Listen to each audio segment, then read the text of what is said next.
I'm just trying to figure out like why is it that why is it that black guys like white girls so much? I ask the question all the time, what is it about white girls that you like? And the answer is Saquon Barkley's journey been a real roller coaster. Going from a star at Penn State to getting drafted by the Giants, dealing with injuries, then watching that same team, which was trash at the time, refused to re-sign him even though he had love for them. But he bet on himself, took his talents to the Eagles, and now he's the APNFL Offensive Player of the Year in Russia, after running up over 2,000 yards. Now he's just one game away from winning a Super Bowl. But if there's one thing that's never switched up, through college, the league, and everything in between, it's his fiancé, Anna Cogden. Let me introduce you to Saquon Barkley's girlfriend, Anna Cogden. They met at Penn State in 2017 and then welcomed their first child in 2018, 2 days before Saquon Barkley was drafted. And now they have 2 kids. Even though Saquon Barkley left Penn State early to be drafted to the NFL, she really pushed him to finish his degree, and in 2022, he did finish his degree, and so did she while she was being a full-time mom. She's really active on her social medias, and she talks a lot about herself, her fashion, her family, and just being a mom. They seem really cute together. Let me know who we're talking about next. So they first got together when Saquon was just a freshman at Penn State. Now look at them, 2 kids deep and getting ready to tie the knot. She's been by his side, holding him down as a mother and his biggest supporter. But lately, the internet been on her neck over some old, out-of-pocket tweets. And when I say old, I mean over a decade ago. She was probably around 13 or 14 at the time. December 11th, 2012. Switched up a Disney movie title with the N-word. Then there's another one, the cheetah N-word. And another one, hey, my little gold digger, June 24th, 2013. All that cash, she ain't messing with no broke jiggas. Now, some people are brushing it off like, oh, she was just a kid playing around. But let's be real, she was old enough to know better. And funny enough, I came across a video I remember from about 10 years ago. Some of y'all might have seen it too. It's this black guy from New York having a deep convo with a white woman, breaking down why black men be drawn to white women. I'm just trying to figure out like why is it that why is it that black guys like white girls so much? Like why do you why do you think? well, the benefits are The benefits? All right, come on. The benefits? yeah. The Why you reason talk- why black men like white girls is Why you talking because so low? I can't hear you. we What? don't have to pay for our hair, and it's real. Oh, absolutely cringe. But trust me, it only goes downhill from here. And while we're having sex, they don't have to worry about pulling out a track. Oh, damn. Why you going in? So white black guys like white girls because of the hair thing? Yeah, what person wouldn't want real hair to pull on? I know. Well, Because if you pull out a black girl's track, they'll be quick to sit here and fight you. oh.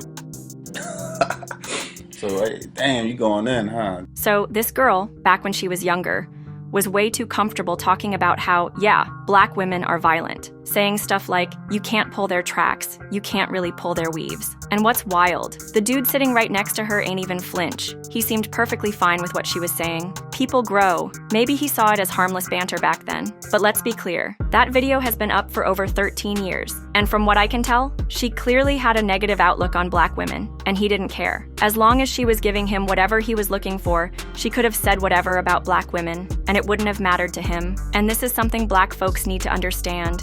Not every black man is going to be pro-black. In fact, a lot of them will happily co-sign what these white women are saying. And now, I need y'all to hear what this man said next about why he specifically dates white women. Well, I personally like white girls just because, I mean, it's not necessarily like I like white girls more than any other race, but it just seems like they're the ones with the least attitude out of all of them. You know what I mean? I think that's the main reason why black men like white girls. I ask the question all the time, what is it about white girls that you like? And the answer is we don't have as much attitude as black girls do because they're so quick to give an attitude when you ask them to do something for them or for you.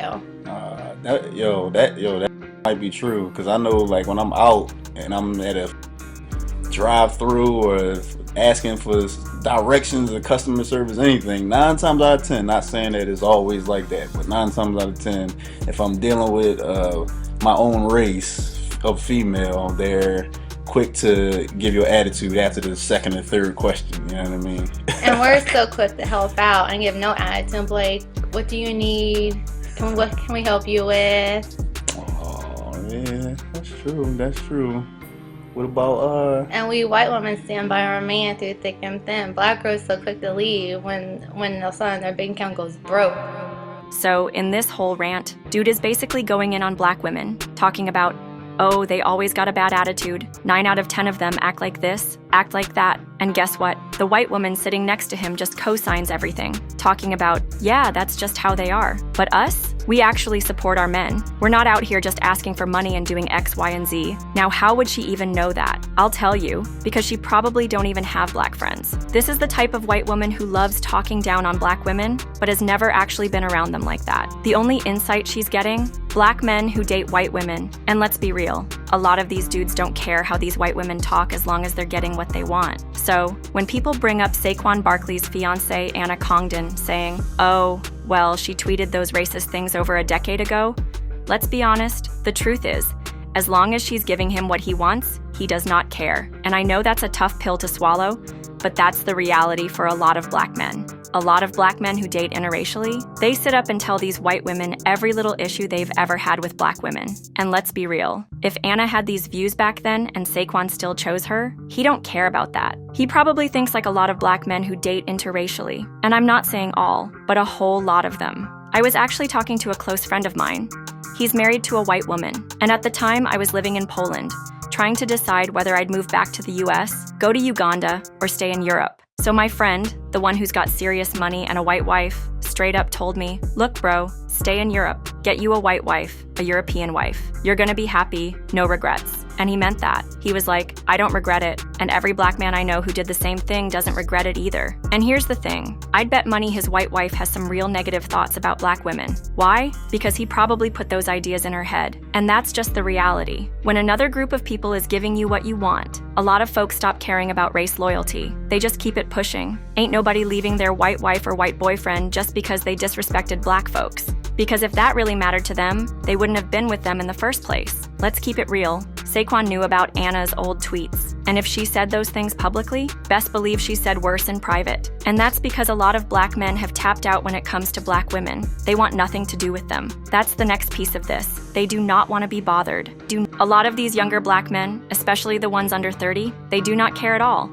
They've completely checked out, not just from black women, but from the whole idea of the black community. You'll hear black men say, black community? What community? They feel no connection to it, no real emotion toward black women, toward the struggles, toward anything. And once a group of men gets to that point, this is exactly what happens. They just don't care. Just to be clear, this isn't all on black women or black America. But what I am saying is that a lot of black men have reached that breaking point. And guess what? It's not stopping anytime soon. They're going to keep marrying white women, even the ones who have these kinds of views, because at the end of the day, it doesn't matter to them. Goodbye till next time.